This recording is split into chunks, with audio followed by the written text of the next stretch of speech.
This is your First Alert Weather Breakdown, a deep dive into how weather works with meteorologist Evan Thomason. Good morning, everyone. My name is First Alert Meteorologist CJ Cartledge here, hopping on the KSLA First Alert Weather Breakdown for today. I hope you guys are having a great day so far, a great Wednesday. We're expecting a cold front to move through, but I'll give a little bit of an overview of the weather forecast and your 7-day forecast actually at the end of the show. Today we have a pretty interesting topic for today. As you can see, we're going to be doing another Met Chat. Today is Met Chat. We usually do this on Wednesdays here, or show you guys a little bit of a discussion that we have between all four meteorologists here at KSLA News 12. And today we're recapping the winter season here. Recapping the winter season and talking about the many different things that happened over the winter, whether we were below average or above average in terms of temperatures across the board here. And once again, we're going to be doing a quick overview of the forecast as we as we go towards the end of the show for today. But I'm going to go ahead and start the recording. We don't have much time here on the KSLA First Alert Weather Breakdown, but make sure you stay tuned and watch the whole video. It's pretty interesting where we talked about the two First Alert weather days that we had with the snow that was in the northern portions of the region, as well as the snow that hit most of the southern states and brought 8 to 10 inches, maybe up to a foot in some spots, ranging from all the way in southern eastern Texas near Houston all the way into parts of the eastern coastlines of the United States here. So I'm going to start the video right now. Make sure to enjoy it. Hey, welcome on to the First Alert Weather Breakdown. I, meteorologist Evan Thomason, here joined by Austin Evans, Chief Meteorologist Matt Jones, and CJ Cartledge. Welcome back here into this work week as we're starting to recap winter. Before we get to that, a real quick point. I don't know if any of y'all saw, but we're recording this on Wednesday. We're recording this on Tuesday. I only saw yesterday on Monday. Just weird. National Hurricane Center put out a 10% chance of risk out in the Atlantic. Guys, just real quick thoughts. Me and CJ kind of talked on this briefly. I wouldn't think anything of it. Checking that again. It ended. It's done with. It's not happening. It hasn't formed. But just the fact that it actually happened, that we did have a 10% area of interest in March. Yeah. Wild. I mean, but it was funny. They gave it a 10%, but then if you looked at their little discussion, they're like, this will not develop at all. So I don't even know why they even brought attention to it, honestly. Kind of dumb. That makes no sense then. I guess they wanted the hype, which it did get hype. People use it for clickbait, for sure. Yeah. Oh my gosh, look at this. Yeah. Now, how warm are the oceans already? If they're already starting to get warm, I haven't looked. I haven't checked. That could spell disaster for us at Sacrifice. It's still 2.5 months away. Yeah, it's a ways away. I mean, oh man, yeah, it's the middle of the off season. Anyways, we're here to recap the winter. I think we can safely say, first and foremost, that the winter is pretty much done, right? Mm-hmm. Okay. Yeah. Let's agree with that, number one, before we obviously recap it. Lots of things to look at with this. First, the storms. We had two main First Alert weather days, two main winter storms that did impact the Arklatex to some capacity. Now, what I will say is certainly some areas got more than others, though. And we're kind of discussing that right now. Who wants to discuss kind of the first winter storm that came on through? That mainly impacted the northern half of the Arklatex. Anybody want to give like a quick recap as to that? What happened there? That one was tricky for forecasting, super tricky, because we didn't like when leading up to the event, it was hard to figure out like where exactly the freezing line was and who would receive freezing rain or sleet and who would receive snow. And it was such a large margin between no snow at all and just icy conditions and 10 inches, 8 to 10 inches of snow up to the farther northern portions of the area. It was extremely tricky, in my opinion. Yeah, that was the one. Was that the one? That's the one I think that's set up right along I-20. And so like, it was like you said. I mean, for the highly populated Shreveport, Bossier metro areas, it was like a few miles difference of freezing rain and rain. And then, of course, when everyone in Shreveport and Bossier didn't get the ice, they were saying we busted the forecast. And in reality, we really didn't, because we kind of nailed that forecast, because that's exactly kind of what we were talking about, was the uncertainty. But northern, McCurtain County and places got over a foot. I think our northern areas got over a foot of snow. It was crazy. I remember seeing the pictures out of the northern Arkansas, and even farther north in Arkansas and whatnot. There were significantly higher totals than what we saw in the Shreveport Bossier area. For the record, I'm glad that we Me didn't too. see that type of stuff, because it ain't that fun to drive in. No, it's not. And temperatures really didn't get out of control. I don't think with any of the storms or any of the real cold snaps. I mean, it got cold, but it didn't get overly so. At least I don't think. Yeah. Which there's a lot of places that aren't all that well insulated, so that's usually a good thing if it doesn't get crazy cold over the winter, all that much at least. I agree. I remember one time when we feels like temperatures got near zero, and I believe the actual temperatures got near like the single digits or something like that. But that was just one time. If I had to do the math on the averages and average temperatures for this winter compared to the forecast where it's expected to be above average for this winter, I feel like it would be near the normal or possibly even below the normal, honestly. Because we had a lot of cold weather events this year, and we also did have our warm days where we hit 88 degrees in early February. But I feel like in January it was mostly cold out there. That would just ruin the average for this year, for this season, actually. Yeah, I just wanted to mention two things. One more thing, actually, about that first system that came on through with that winter storm. I think that's the only time in the morning hours. It's the only time since I've started here 9 months ago that I talked about traffic. First alert traffic, and all of my traffic graphics were just centralized on McCurtain County and southwestern Arkansas. I think that's the only time that's ever happened. And we're talking southwestern Arkansas north of Texarkana. And all I saw was oranges and reds. It was just blocked off, and it was hectic. For that morning, where those areas were completely snowed over, because Texarkana had a good amount of ice, I believe, reported, even a few little flurries of snow, but nothing like what happened, as we mentioned, like just an hour north of there, where they got almost a foot of snow. Kind of mind-boggling with those differences in just that short of a drive away, essentially. And the second thing to note, the temperatures got down to, I think, the single digits. I think a total of 3 to 4 times. This feels like temperatures. I just should disclaimer. Feels like temperatures got down to the single digits. I think 3 or 4 times. I think they realistically got down to the single digits maybe once. I remember seeing Idabel even reach their feels like temperatures below zero at one point.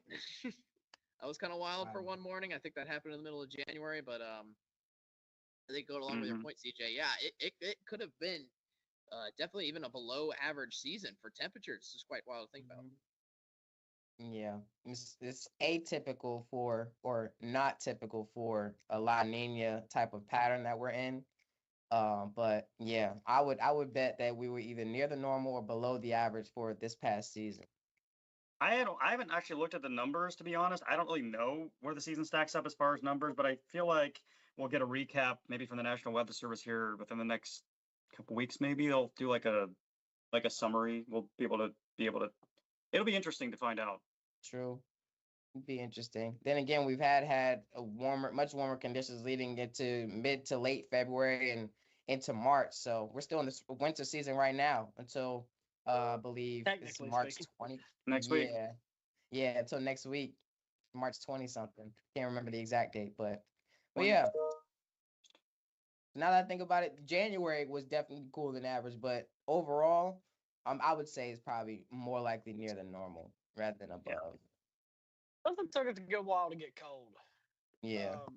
We were see it took us a while to get cold, and then it stayed cold for a little bit. So if you remember too, around Christmas time it got really warm, and we had some major severe weather when I was out of town around Christmas. We did have severe weather threat right through Christmas. Then got real cold again. I've slept since then. it's something that unfortunately I think all of us probably suffer from. And though there's been time separated between the last time we lived in a place with bad winter, I think all of us are like, yeah, winter here. Eh. It's Not like bad. it ain't that. We've seen worse. Well, I could probably relate to that the most because my last market before my last TV station essentially before I came here was in Idaho. Your last mark is Idaho, mine Illinois, and then That's now before that 2 New winters York, ago, but that's Matt, still fresh. Still fresh in Wisconsin. my memory. Matt, Wisconsin, Montana, upstate New York, and Oh my Mhm. gosh. and CJ Penn State. That's not known for being warm either. That So, at all. so At it's like all. we got like 4 winter people Yeah. hanging out in a place where winter doesn't really happen. Yeah. Like not to the extent at least. Mm, So that other storm, that one was a fun one because we were on the north side of it somehow. I don't know Yeah. how we're on the north side of anything. Really, we're so far south. That was That a one was crazy one. it was an odd storm there. And again, Shreveport Bossier area very minorly impacted, if anything at all. And then it was CJ doing live shots to Natchitoches getting snowballs thrown at him. yeah, Natchitoches barely received anything, but that was a great experience still. But yeah, it was just crazy to see all that snow in New Orleans, Lake Charles, in southern Mississippi, southern Alabama, Pensacola, Florida. It was The Bourbon crazy. Street camera kind Oh, of like made that whole Legendary. event worth it. you know, Had we the probably, yeah, that was, and then we had a blizzard warning like along the Gulf Coast, which is Oh yeah, insane. that was which was the first one ever ever. issued, That is I Yeah, believe. crazy. for that station, yeah. That's crazy. And they got over a foot of snow, didn't they? Along I-10, they got like, oh, there was like lots of places got over a foot. Mm. I'm just sitting here thinking like I know what to do in a tornado warning. What am I supposed to do in a blizzard warning? So just Yeah, hunker that's down wherever you're at, I guess. Don't go Meteorologists anywhere. down there. Which, to be fair, that they hyped up that storm like crazy. And Yeah. some of the after effects of that were that the interstate was shut down for like the next week. Mm-hmm. I mean, also traffic-wise, what I kept saying that morning was, especially with the impacts around Natchitoches south to Alexandria. Alexandria was kind of the first like main town that really started picking things up just south of here. I mean, there was still main traffic alerts from Natchitoches and down to Alexandria. So yeah, CJ barely just got a little bit just to have enough fun with us on the morning show on the live stream. But I was gonna say, for those of you who like snow, like myself, especially in Shreveport, that darn the Barksdale Air Force bubble. Really, people Oh, can talk no. about that. You had to People bring can that talk up. about that like crazy with these 2 winter storms, one missing us to the north and one missing us to the south. I mean, Yeah. if you look at those snowfall totals for like all of winter, and you just see that bubble essentially on top of Yeah. Shreveport and Monroe, Like I-20 corridor got What the almost heck? nothing. Yeah. Like the whole line. Yeah, that's crazy. wild. I can't believe it. So, Yeah, that was interesting. And you know, sprinkled in there, we had the 2 winter storms, and of course, sprinkled in there, we had a few severe weather events, like I said, around Christmas. So that's, you know, but that's not really that uncommon. Like we get severe weather events that time of year. thankfully, that was the day after Christmas. I remember hyping up Christmas forecasts and be like, "Enjoy your presents," and then stay Mhm. weather aware with us the next day. We were were we under a moderate? We were under a moderate risk, I believe, one of those days. Was it? Yeah, I think it might have been remember. enhanced. I think it was moderate because I was watching it from Kentucky on my way home, and that part of like eastern half of our area was under moderate risk that day. Yep. Oh, I think I know. Yeah, we definitely was. It actually got upgraded to moderate, I think the day of or the day before, the night The before. day after. It was the day after Christmas. Dang, it was. Oh my gosh. And then nothing happened. And for us, Yeah, did we get I anything? think I a don't know. couple severe thunderstorm warnings. I mean, it if was not- I good. think we did. Yeah, we did. I remember that system. it wasn't any There was tornado no tornadic warnings, I don't activity, think. but there was a couple of severe thunderstorm warnings. Mm-hmm. So Which Yeah. can be said for most of the severe weather events through the winter, with the exception of March 8th, yeah, or whatever Wait. day, March 4th. March Fourth, 4th. yeah. March 4th. Um, Yeah. There wasn't really. We would get a severe threat, and just nothing would happen of it. There was one Saturday where it was just CJ and I hanging out in the studio, just waiting, and Just nothing waiting for ended up something. happening. Yeah. But then you get then you turn around and get systems where you think you're gonna wait and you're doing nothing but tornado warnings. So Like this past Friday night, and when I was there till 1 a.m. trade-offs. Yeah. Yeah. Oh, I remember I gave you a high five, Matt. That's the only time I've done that on the overnight shift. We It took was a No, photo I'm talking together. about. I'm talking about just. I'm talking tagging about it just in. like I'm just talking about this past Oh, Friday when I yeah, was never mind. doing Yeah, tornado okay, you're warnings till 1 a.m. Mhm. Yeah. Ooh. Yeah. I think those ended up being confirmed too. EF1 and EF2. Yep, from Friday night. Mhm. A surprising amount of the March 4th ones ended up getting confirmed as tornadoes. I wasn't expecting Mm-hmm. that. I was expecting a lot of it to be straight line wind, to be honest. Mm-hmm. But yeah, they ended up being confirmed tornadoes. Yeah. Which is why, yes, we look for the couplets on radar, but you can never really tell until you start, getting videos and pictures and doing that survey. Physically And actually going to the site, yeah. yeah, you cannot get that's a got beat into my head in college. You cannot confirm a tornado on radar. Now, Unless there's like a debris signature. now you got a debris signature. It's still not technically confirmed, but we can roll with that. There's more data there. Mhm. Yeah. But anyways, wild, wacky winter, especially with those two winter storms rolling on by. One to remember, especially for those south of the Arcletex. And then I'm Yeah. sure everyone's excited to hear me complain about the heat going into the summer. It's Yep. an we're annual almost there. tradition. It's really hot again. We should make We'll a be right graphic. back. Austin's heat index or Austin's complaint meter. No, I'm just kidding. Complaint made, and like once it hits like 90, it just breaks the scale. Like he's over it. He's Sponsored over it. He's by. tired Sponsored. of it. Who's it going to be sponsored by this time? I don't know. Sponsored by BetterHelp. All right, let's go to our question here for the day. Our trivia question that we always end off the Met Chat with. It's our Ask Latex segment that we always finish off with. Anyways, point is, we ask our three contestants, which always are Austin, CJ, and Matt. I'm just the host, the man with the question, who has to know an answer here in the Arcletex. So essentially, we gave our meteorologists a weather question, weather trivia question to end off with. Can be anything weather related, essentially. Today, since we're talking about weather and recapping winter, so to speak, CJ kind of mentioned this earlier a little bit. He was talking about the high temperature in February of 88 degrees, which was quite impressive for February. But my question to you is, what was the maximum temperature in January, which was the coldest month, definitely, of all of winter? What was the maximum temperature we got in all of January For sure. in Shreveport? Yep. Like highest temperature, meaning like the warmest we got. Yep. I'm gonna say like 71. That's what I was going to say. 72. I would say 75, honestly. I'm gonna be right in that range too. I'm gonna say 73.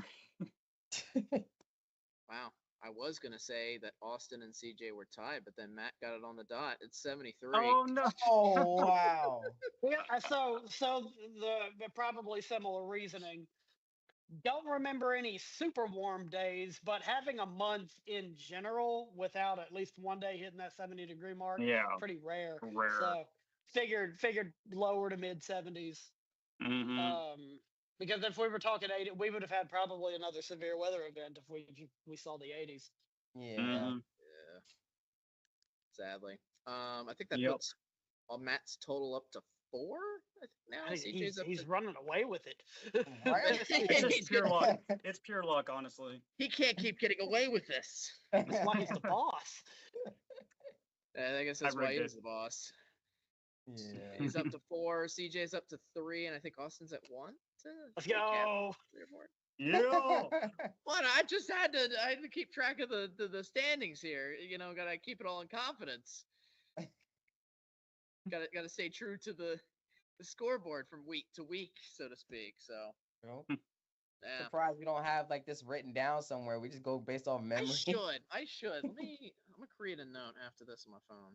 All right. We'll get to Wait, that you afterwards. haven't been? No, just remembering it from week to week. He's like, ah, yes, the most secure place. My head. Wait, what's the score?